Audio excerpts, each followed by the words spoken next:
Everybody, welcome back to the Insiders Lounge. Today we have another special episode and another special guest.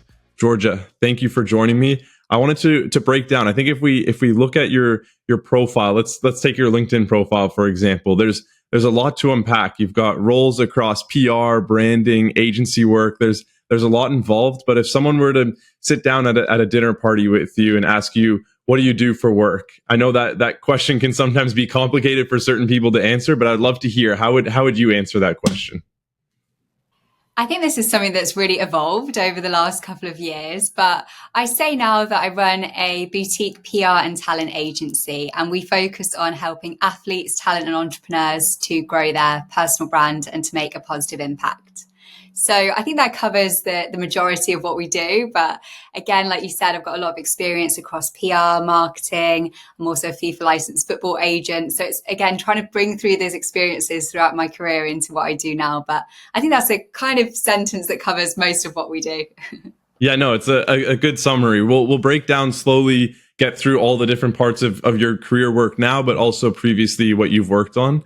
One of the first areas I really wanted to cover when we're looking at PR and marketing and sort of your current career and what you're working on now, if we go back, let's say to your later childhood, even getting into like high school, university, was this sort of the original vision you had? Is this what you had planned? I know things kind of take turns and so on. So I'd love to hear like what you currently what you had planned at that time and now what you're currently working on and how things have kind of changed up.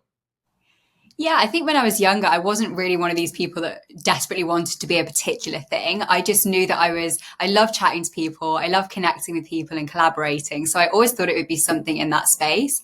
And then a lot of people were saying to me, Georgie, you should be a TV presenter. Like I was always sort of presenting. I could see that actually. Yeah. And so I ended up doing a degree in broadcast journalism. So that was all TV and radio journalism. And I absolutely loved it. And I learned so many skills doing that I definitely use day to day now. So I completed my degree doing that. But yeah, again, it wasn't necessarily that I always wanted to be that. It was just kind of people were saying to me, Georgie, you're really good at that. Why don't you try and do that? So I fell into it that way. And then when I graduated with my broadcast journalism degree, I was like, don't know what I want to do. Don't know where I want to go. I just wanted to be in the sunshine. So I was like, what can I do? I'll try and do an internship somewhere in the sunshine. And I applied for an internship in PR and marketing in Dubai. And it was a 6-month internship working in a department of a hotel for the PR. And I just applied for it. I got it. And I went for a 6-month internship and ended up living there for nearly 9 years. So it was a bit of a wild thing that happened. And yeah, I guess that's how I transitioned from the broadcast journalism into PR, which has a lot of crossovers as well. And can we keep kind of going along that journey? So I want to get into really how you broke into the football industry. I think that's always a fascinating insight. But for you, especially having quite an extensive career pre-working in football and then breaking into it, I'd love to hear how you kind of approached that, why the idea came up and yeah, how the logistical side of it, how it actually went down.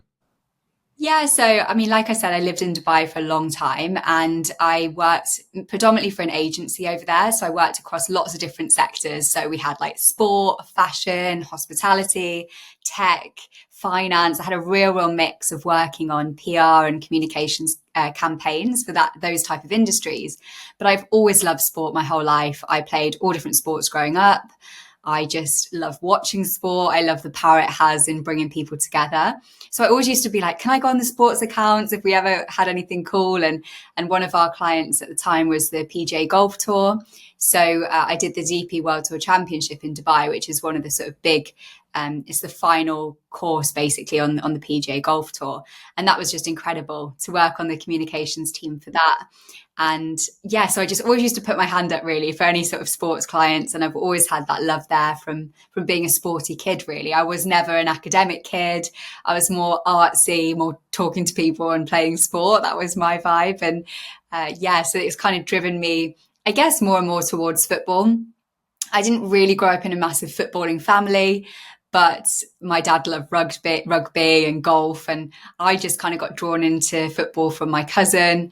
And I really just did it when I moved to Dubai to sort of make friends. I know football or soccer, as you guys call it, it's a great way to make friends and bring people together. And I kind of got into it organically that way, I'd say, from more of a community perspective, and then have sort of grown into football over the last 10 years, really.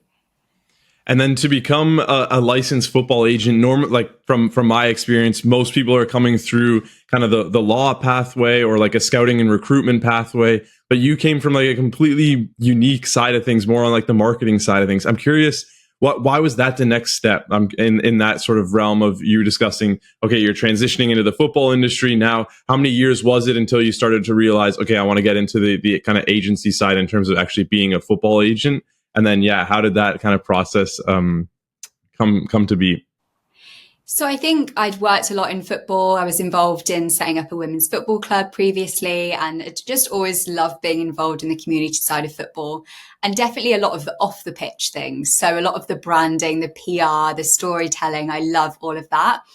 And I know quite a few people in the game, really, and they were saying, Georgia, why don't you be an agent? You know, there's so many rubbish old agents who don't have a clue about the stuff that you know with sort of social media and branding and all of that. And I thought, well, yeah, actually, it's quite similar to what I do with the off the pitch side of things. I just need to obviously learn the on the pitch side of things. And in 2023, FIFA brought out the FIFA football agent license, which kind of regulated the agent industry, meaning that you had to pass the FIFA agent exam if you were a new agent. And it was essentially learning the regulations to ensure that you're aligned with FIFA. So I thought, I'm just going to do the exam. I'm not going to tell anybody I'm doing it. I'm just going to do it. And I did that and passed. And yeah, here we are. So trying to basically combine all my years of experience in sort of PR, personal branding, storytelling, and combine that with one of the sports I love, which is football. And yeah, making them sort of come together, and definitely from a different angle. Like you said, I think a lot of agents come from maybe a scouting background or maybe a club background or coaching. Whereas my side is definitely more, I guess, the commercial side of football, and bringing that together as being an agent for both on the pitch and off the pitch as well. What are the positives and negatives you see coming from that side? Because I'm sure there's like some things where you're like, oh wow, like people don't normally think like this, but then other parts like, I wish I knew this or had that. Like I'm curious the two sides of it. Yeah, I mean, football is kind of its own little world, is Yeah. how I describe it. So sometimes I think things that work in other sports or other industries or other experiences that I've had in my career, you come into football and it's just like, no, this isn't the way it's done. You know, this is the way we've always done it for hundreds of years. And I think changing that narrative is quite difficult, and changing people's perspective of an old game, particularly here in England, is quite tricky. But I think, yeah, for me, I'm just like a super positive person. I'll always try and find a solution and find something creative to do it. So I've definitely tried to bring in my experience outside of football of thinking a little bit differently and try and bring that into what I do in football. And we've been discussing like PR, branding, all these terms. I think it can be quite extensive if someone doesn't actually know the terms we're talking on. So if you want to briefly break down, okay, what is it that these terms actually mean and how you involve yourself in that part of the industry? And then if you want to dive deeper, maybe into actually what you're doing, your company itself, and how you kind of correlate yourself within the business. I think there's a lot of different points that you work on, but I think it all, if you look at it from the outside, it can be a bit confusing, but I think as you break it down, you start to realize, okay, this actually makes a lot of sense. Yeah, I think so. I think there's a lot of crossover with different things that we do. We now say we're a PR and talent agency. So PR is public relations. So that's managing sort of public opinion, working with the media. It could be around an athlete, for example, or it could also be with a brand. So how do we tell the story of the brand or the person working with the media? It could also mean sort of negative situations, you know, if we have a crisis communications or an incident happens and we need to manage somebody's reputation, we do a lot of that as well. So if somebody makes a mistake and needs help sort of rectifying it and speaking to the media and that type of thing, then we work with them on that and making sure we can try and always have a positive outlook on either the person or the brand. So PR, public relations, is working with media to externally communicate your story. Whereas a lot of what we also do is sort of personal branding, or the branding of, let's say, use an athlete for an example. So looking at like the identity of that person, sort of who they are, making sure we're communicating. It could be through social media, it could be through relevant brand partnerships, what they do in the community, the actual work that they do, I guess more off the pitch or off the court, whatever sport it is, and looking at who they are as a person and how we communicate that brand. So we even help, let's say, lower profile athletes who are trying to get more of a social media following, trying to get their name out there. We help them with growing their profile on and off the pitch. And then finally, I guess more sort of the talent management. So we have obviously football players, we also have some basketball players, different sports. And then as well as like content creators. So we have a couple of YouTubers who post about football, and we're kind of really in that whole space of like talent, predominantly in sport and wellness. So we help them with things like, again, growing their profile and managing their reputation, but also things like attracting sponsors maybe for their social media channels, attracting brand partners, and how they can kind of monetize their world, which we're seeing so much more of now with sort of influencers, content creators, and they do need that kind of support from a talent management perspective. So so we do the PR, the storytelling, and then the kind of management and support for talent. Yeah, I think we were discussing, like, I'm US based, so I see a lot more of it. It's just more common to have kind of a focus on PR and building your brand personally. I want to discuss with the UK and European side of things. I think it's slowly starting to grow. Like you're saying, it's growing more and more. But if there's athletes listening to this now, particularly footballers, just because that's kind of the industry that we both work in, talk to that athlete specifically now. Why should they grow their personal brand? Like, why is this an importance? Because I think a lot of athletes, especially on the European side, have this focus or pressure from the club and from fans where you should just focus on the field, make sure you're the best athlete, and don't worry about anything else off of it. Where the US, you have this like almost total opposite flip where they're focusing on the field or the court or whatever that may be, but they still have this huge commercial focus on their personal brand and so on. So I'd love for you to kind of display both kind of sides of the argument and maybe why the PR and personal branding side is so important. Yeah, I mean, I'm probably a little bit different, I'd say, to a lot of people in the UK and Europe, and I have more of that US way of thinking. And I do think it's really important for athletes to be holistic. Of course, the priority is your performance on the pitch, on the court, in your sport. Of course, being the best athlete you can be is always the number one priority. And I think the difference between the US and the UK in particular is, I think, like you said, the US really celebrates this growing a brand around themselves. In the UK, we're definitely a little bit further behind on that. And it's something that I'm trying to change through the work that we're doing, is showing, do you know what, it's actually really, really beneficial to you and can attract opportunities for you, both in your sport and outside of your sport as well. And we know as athletes, right, it's a short career. At some point, the athlete is going to have to retire, probably a lot earlier than you would in a traditional job, right? So I think having this personal brand is so, so important now. And it's even just to attract opportunities for yourself, right? It might not necessarily be monetary straight away, but the more that you can share your story and positively interact with people, it is going to ultimately attract opportunities both in your sport and outside of your sport. But yeah, like I said, I think the UK, we're definitely a little bit more behind in that aspect. But I'm hoping that it's going to change. And I hope I'm trying to get the good word out there for the positive impact of a personal brand. And I think we can look at athletes in the US that are doing an amazing job with this and being authentically themselves as well. Like if we look at people like Ilona Maher, who's obviously come over to Bristol Bears rugby, and what she's done in such a short time, really, even for women's rugby in England, is absolutely phenomenal. And I think to have somebody like her as a case study and as an example, really, I think all athletes should be looking at her as a great case study. Yeah, I saw your video on Ilona. It was fascinating, especially from something where it's such a niche down. Like if it was a female footballer, you could sort of see that sort of impact, but she's even in a more niche sport as being rugby, being female rugby. Like there's a lot that goes into that, but still the impact that she had was phenomenal. Can we talk about other leaders in this area or potential inspiration for you to say it to your athletes? Hey, look at this person. They're doing a really good job, whether it's like a Caitlin Clark on the American side, or even specific leagues or clubs that are just doing a really incredible job in terms of helping their athletes grow their own personal brands? Yeah, I think for me, I look at a lot of the US leagues. I look at the WNBA. I think they're doing amazing things and a great case study for that cultural crossover as well between sort of fashion, music, sport, which is something I'm really passionate about, particularly in women's sport. I think we have a bit of an opportunity to do things a little bit differently, and those cultural stories are really interesting. I think when we look at case studies, like I mentioned, Ilona is a great one. Caitlin Clark, of course. I even just think her name is just it's a brand already in itself, right? Like the alliteration, the CC, like the 22. It's 22 is also my lucky number, so I'm trying to. It's like all tied in, yeah. But I think there's so many great case studies. What I try to do is I also try to look at people outside of sport.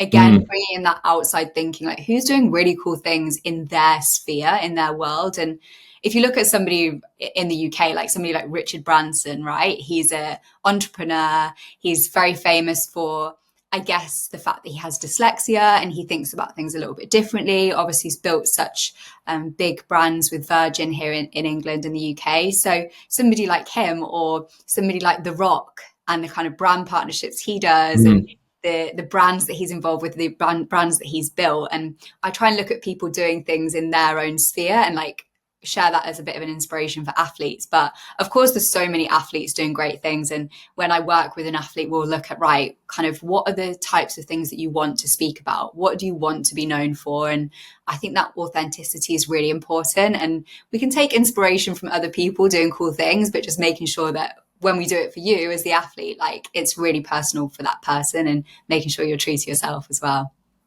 Yeah, I think looking outside the industry is always so key. And I think it goes to a lot of how well you've done in your career, coming from a sort of different perspective of coming from that PR and marketing side of things rather than some of the other traditional pathways.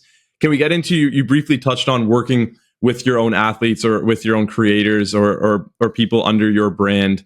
How do you, like, let's go through the process of first that kind of first initial conversation you're having with someone of like, hey, maybe there's potential to work together. What are you looking at in them to see the potential of like, okay, we can work together? And then talk us kind of through that process of, okay, how do we actually build that brand for you? What does it actually look like from beginning to end, or just a rough kind of summary through it? Yeah, I think for me, I'm not necessarily looking for the top athletes. I'm looking for people that are really authentically themselves and have a great story to share. I definitely look at that a lot more. I also have a bit of a role that I only really like to work with good people. So I've definitely had a few over the last couple of years of people that maybe just aren't the right fit for me for whatever reason. They might be a fantastic athlete, they might be a good person, but for some reason there's just not a click there. So I'm a little bit picky about who I work with. But I think for me, like I said, it is the story.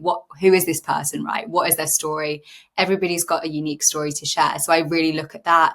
And then we don't really have like an interview process, but it's more of like, we see if there's a connection there. You know, can we really get on with this person? Can we see ourselves succeeding alongside them and doing the best job for them? So we always look at that as a starting point. And then if we feel that this person has a great story to share, is, you know, open to feedback, open to collaborate, and is, of course, prioritizing their sport, but also has other things in their life. Once we know all of this, then we look at, okay, where does this person want to go? What brands do they want to work with? How do they want to tell their story? And we kind of map out a bit of a plan for each person individually. I think it's really important to look at, like, understand your values and your goals. And this is kind of where we start with a lot of athletes or talent that we work with, is really understanding who you are as a person. And then from that, what are you comfortable to share externally, right? Because some of us, you know, we've got things that are really important to us, but we don't want everybody in the world to know them. So it's looking at, okay, these are my values. And out of those values, what am I comfortable sharing with other people?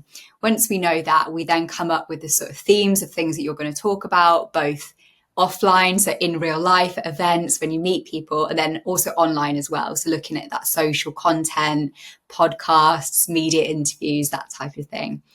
And it's a real kind of step-by-step process, even really looking at things like the type of clothes that you wear, right? The way you present yourself, the mannerisms that you have. A lot of the offline things people tend to forget, but actually they're just as important as the online. And how you speak, how you make people feel, how you present your story is really key. And yeah, we basically have a full kind of step-by-step process that we do with each person that we work with to help them be authentically themselves in a comfortable way and ultimately attract opportunities, right? Because that's what we're all about.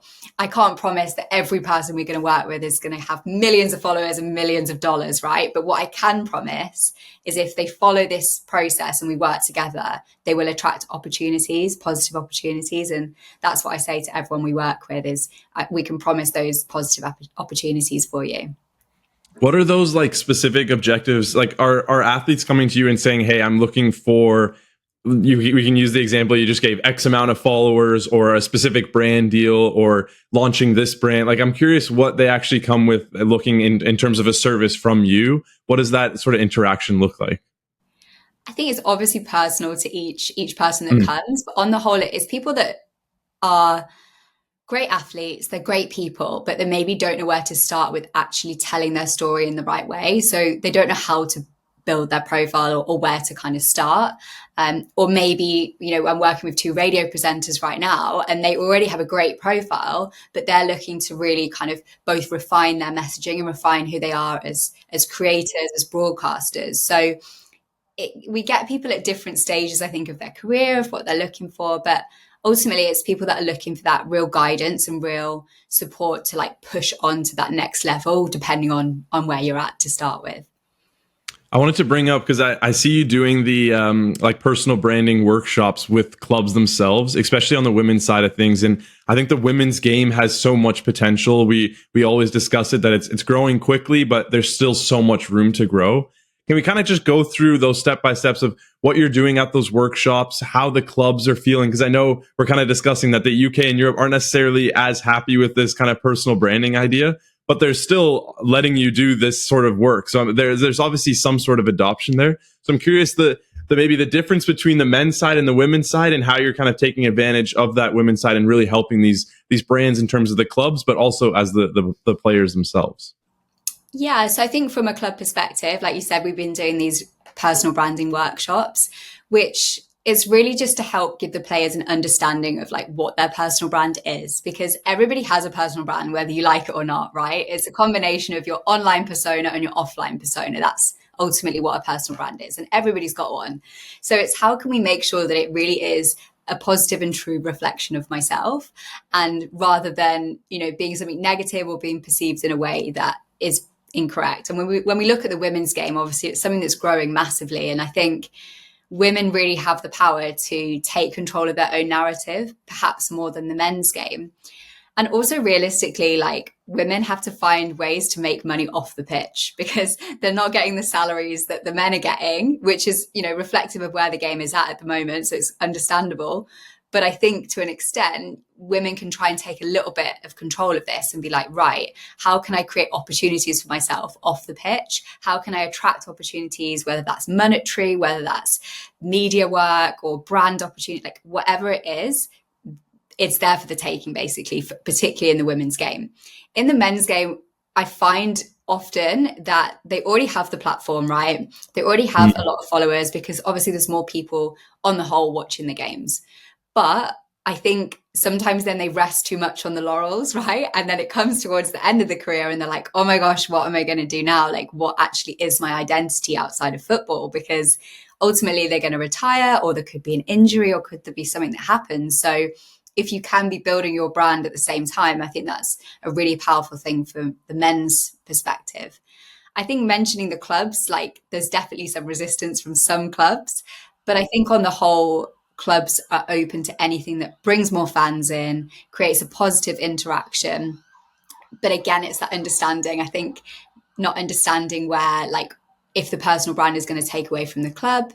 And my sort of education piece is actually the bigger brands that all of your players have, the more positive it's going to be for the club, because there's going to be more people coming to the game, more people buying shirts, more people engaging with what the club is doing. So I think it's always just trying to focus on those positives rather than, potentially, of course, there's risks with social media, right? So there could be things that go wrong, but I personally prefer to focus on the positives. And then do you see clubs like really assisting players in terms of, you mentioned how female players really have to go out there and look for their own opportunities in order to bring in a similar income as the men's side, just because there's that still that a bit of a gap. Are you seeing clubs help assist that process, or is it very much where players have to come to someone like you and say like, hey, I need help in kind of building not only my personal brand, but also getting those opportunities, whether it's commercial or through social media and so on? I think it's a mix. I think if we look at the very top of the women's game, like, of course, there's sponsors that are maybe sponsoring specifically the women's side of the club, so they get some players involved. But I think on the whole, my recommendation is that people should be doing this off their own back, right? I also think with football, like, you never know what's going to happen, whether you're a coach or a player. You know, you could be sacked, you could have an injury, anything could happen. So taking your own personal brand into your own hands, it is something that I always recommend, no matter what level you're at. But I think some clubs definitely are having more opportunities for the players and more suggestions, more kind of even workshops like what we're doing to really support the players as much as possible. But I think from my perspective of looking out for the athlete and looking at what's best for them, I always think, look, first of all, you've got to work with an agent that you really get on with and really gets you and understands you as a person. I would also be looking at agents that have this future thinking, right? Not just somebody where's your next playing deal? Okay, we can get you a boot deal. It's like people maybe more similar to myself. It's like, really care about you as a person. How can we support you to grow as a person, both on and off the pitch? So that's my recommendation to all athletes, really, in all sports, is working with somebody who cares about you and who wants to authentically tell your story alongside you. I want to get to like two different advice pieces. One for someone that sees your career, what you're working on now, and gets inspired and kind of wants to follow a similar journey. So advice for them, and also someone, a young female player or a young athlete in general who's looking to kind of, they're hearing this conversation or they're inspired to kind of build their personal brand and keep moving things forward. Kind of advice for both of those groups, just people that are inspired by the conversation that we're having today. I think athletes in general, we've got to remember that they're people at the end of the day. And I think often when athletes get a bigger profile, it's hard to remember that they're actually real people. So I think coming back to that authentic self, and the word authenticity is overused now, right? But I can't think of a better word because it's just so core to who you are, right? Being authentic and being yourself. And what we find a lot with younger athletes is they may be looking at what other people are doing and like, I should be doing this, I should be doing this. And really, if you just strip all of that back, it's like, who am I authentically as a person? Okay, I know who I am. I know what my values are. What am I comfortable to share externally? Okay, I'm comfortable to share these things not so much. Okay, so now I know what I'm going to speak about and what I want to talk about. And I think for younger athletes, finding this out as soon as possible is the best piece of advice I can give, because if you start jumping around pretending to be a different person, like, it's, first of all, you're going to confuse yourself. You're going to confuse potential partners, potential brands, potential opportunities on and off the pitch. So being authentic to yourself is a great place to start. And I think if we're talking about the online side of a personal brand, so social media, I think just getting started is like the best thing to do, right? Just getting started, seeing what you enjoy doing. Do you enjoy doing videos? Do you enjoy doing, I don't know, TikTok live? Like, what do you actually enjoy doing? And then kind of leaning into that. So yeah, just being yourself and getting started are the first two that I would say for a young athlete. While we're discussing these like young athletes, next generation, it's reminding me, okay, where do we see the future? So for you personally, where do you see the future of these kind of topics that we're discussing? Personal branding, athletes in general, and maybe the intersection of business. Like, I'm curious where you see, like, I've always been passionate about seeing more creator-led businesses, but that can also be kind of translated to athlete-led businesses. So they're actually starting their own businesses, whether it's a drink brand or food or something in a totally different space. I'm curious your insights, because you work day to day in the industry, of where you kind of see the future of these things. I think definitely the UK will follow suit of the US eventually, of this focus on the personal brand of an athlete. That this will definitely come. It's just we're a lot slow, I guess, in this aspect, which I can say because I am British and I am working in personal branding. But I think we will get there. And I think this is the movement I think athletes need to get on board with now, is like, this is the direction that it's going in. So you need to be kind of on the boat, ready to go. But I do think, we are going to see a bit of a shift. Particularly, we've seen it in the content creator space and the influencer space. It's people are maybe stripping back the work that they're doing with influencers, and they're looking at even people doing UGC, so that user generated content. So like, it's real people using real products. And I think people are really connecting with real and genuine people. And I think we'll also see this come into athlete marketing, because people have more of a connection to an athlete, to somebody that's committed their life to their craft, more so than maybe an influencer who's maybe got there from not particularly honing a craft, for example. So I do think that both UGC content and also athlete marketing content is going to grow massively. One of the things I've noticed recently as well is with the kind of the shift of American owners taking over British and European clubs as a whole. I think you'll almost start to bring, like, I was watching the NFL has like a behind the scenes access where they have cameras like within the general manager, or what a sporting director of a football team would be, just there, like filming their interactions with players and so on. Which, like, if I think of that at a Chelsea or an Arsenal or some of these big Premier League teams, like, sure, you have some of these Amazon shows and so on, but nothing this in depth of like player negotiations and contracts and all these sort of things. So I think as you see these American owners come over the ocean and start to buy up clubs, and I think maybe even from the Saudi side as well, you'll start to see more of these influences come into play, which then I think helps benefit your side of things when we're discussing personal branding and so on. Yeah, definitely. I mean, I would be so shocked if we ever see anything inside a football boardroom that's not like pre-planned. I would be so shocked if that happens, but I hope that does happen. That'd be amazing. But I think, even one of my players is Rosie Hughes, and she's the striker for AFC Wrexham. So they've obviously got the Welcome to Wrexham documentary, which has been really popular on Disney Plus. And she's a fantastic person. And again, another great person that's got a great story to share. And she was a prison officer, played for Wrexham for years. She's a kind of top all-time goal scorer and just an incredible person. And I think that show really showed that what football means to people. Obviously, it's set in Wrexham in Wales, and it's really like football is people's lives there. And it's like that across a lot of the UK. And it's showing the real stories of real people in football. We're not people necessarily at the top of the game, but it's the people that just really, really love the game and play it because they love it and are involved in it because they love it. And yeah, Welcome to Wrexham is a great documentary, and really interesting to see that insight. Whether we would see the level of detail of the show you just mentioned in football, I don't know, but I would love to see it. I would tune in for that for sure. I think it naturally has that reality TV show of like the typical like American push, but yeah, we'll see if it ever comes to play on the European side. I want to wrap things up. Should we do some quick fire questions and then we'll head out? Yeah, sounds good.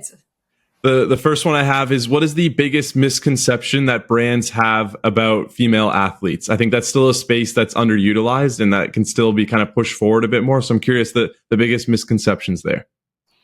I think it's more that brands are still looking at numbers specifically. So they'll look at like number of followers, number of fans going to a game, and they don't actually look at how engaged that audience is. And that's something that I would love to see change is, are you better working with 10 female athletes that have 10,000 followers each, or one male athlete that has 100,000 followers, and looking at the impact and comparing the impact that it can have for brands? And I would love to see brands looking more at this space of like, it's not necessarily the number of audience, it's how engaged the audience is. And we see it at women's football here in England specifically. Like, there's a lot less fans often at the games, often there is. But often those fans are way more engaged and way more like looking at the brands that are advertising, taking notice of who's involved in the women's game from a brand perspective. So arguably they're a lot more engaged, and there's more research around this. So I think I'd love to see that brands having that more respect for those female athletes in terms of like the quality of their audience rather than the quantity. Yeah, it's a very, very well said point. I had a conversation with Julio Tedeschi, another female football agent, not too long ago, and we spoke about also the different demographic that women's football brings. It's like a totally different space of maybe first time sport fans. Like they haven't necessarily watched sports or been interacting with different sports. So it's really like a first time fan, and it's like totally unique demographic. It's not necessarily like male football fans that just translate into female football. Like it's actually a totally different space, which I think can also be useful for different brands trying to attract a different audience. Yeah, definitely. And I know Julio, he's a great guy. So I think looking at like that as an example, in the women's game, you have a very, very different experience to a men's match. And it's not like a positive or negative. Like I watch men's football, I watch women's football, I watch a lot of different sports. It's just you notice a very different demographic. And I think one good example is, Arsenal women here in England. A lot of the women's teams were focusing more on like the family aspect, the fact you can bring kids, which of course is great. And that is a great plus of the women's game. However, like Arsenal women made it like really cool to go to the football, right? So they were kind of targeting like Gen Z, friends to go and hang out and watch the Arsenal women play. And it became this like really cool movement, kind of like with the friendship bracelets, similar to the Taylor Swift friendship bracelets. And we had sort of fans giving them out at the games, and they created a really cool environment to go and watch an Arsenal women's game, which is a very different experience to watching a men's game. And it's actually something that really should be celebrated. And I think brands should be looking at this. They should be looking at the crossover between culture, fashion, and football and sport in general, and the positive impact that can have. All right, the next one we have here, when we're discussing the women's football business, what is one thing you would change to help improve it? There's a lot. I know there's a lot. Yeah, it says quick fire, but it's really not. There's so much to break down there. Oh gosh, my last answer was not quick fire, so apologies for that. It's okay. I do think, look, there's not one quick thing. I think one point I really would say is looking at the brands and the positive impact that working in women's sport can have on a brand, rather than looking at the numbers. It's looking at that quality and that positive impact. It would be my similar answer for that question as well. No, that's okay. That's all right. And we'll get into the next one here. What's the most underrated skill that's helped you get to where you are in terms of your career, but also just personal life?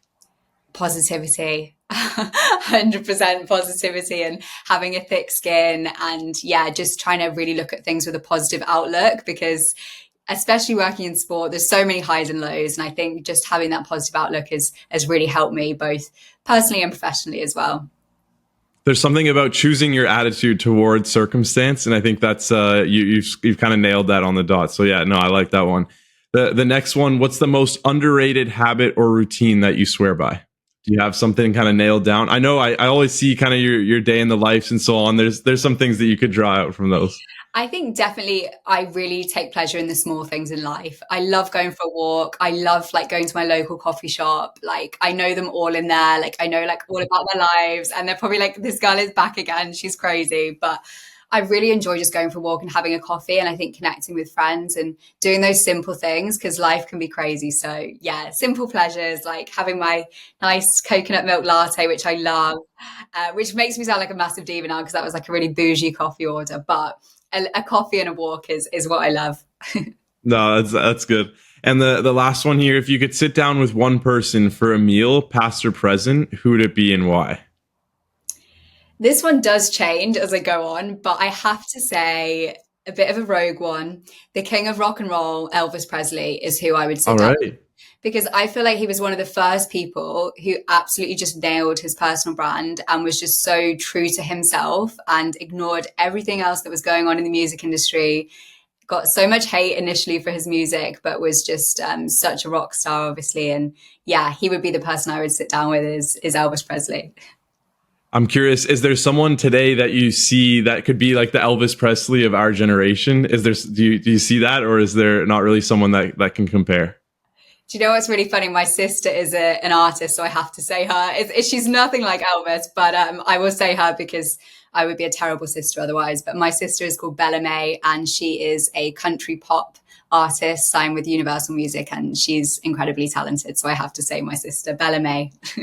I love it. Lastly, if you just want to quickly shout out, I know you have your own personal socials, but also your agency and brand and so on. So if you want to quickly shout those out, and then we'll wrap things up. Amazing. Thank you. Yeah, thank you so much for having me. So I'm Georgia Adderley from Ad Management. We are a PR and talent agency based out of the UK, and we're Ad Management on Instagram. I'm georgia.ad on Instagram, and our website is admgmt.co.uk. I've only now just clocked that the ad is from your last name. I don't know how I never got that ahead of time. Yeah, so there's actually a bit of a funny story. So I noticed a lot of talent agencies were sort of 3 letters or one word, and we have a big one in London. It's like YMU, CAA is a big sports agency. And I was like, what's a really positive word that I say all the time that's 3 letters? I was really thinking about it, and I always talk about I only want to do things that I can really add value. And I live by this. Like I literally say it every single day. I only want to can we add value here? Like how can we add some value? And I was like, ad is a really positive word. And it's also Adderley, my surname. So that's where ad management came from. And I took the inspiration from what other agencies are doing with the 3 letters or the one word. And yeah, ad management was born. No, I love it. I'm glad we brought it up. That's such a fascinating story. Lastly, if you just have any last words, and then we'll wrap things up. Yeah, I just want to say thank you so much, really, for having me on. And hopefully it can be a bit of an inspiration for young women, young people in the game, young people looking to get into sport, and hopefully just showing the importance of personal branding and being true to yourself, which is really important to me. So thank you so much for having me on the Insiders Lounge. And yeah, really appreciate it. Well said. I appreciate your time. Thanks again. Thank you, Chad.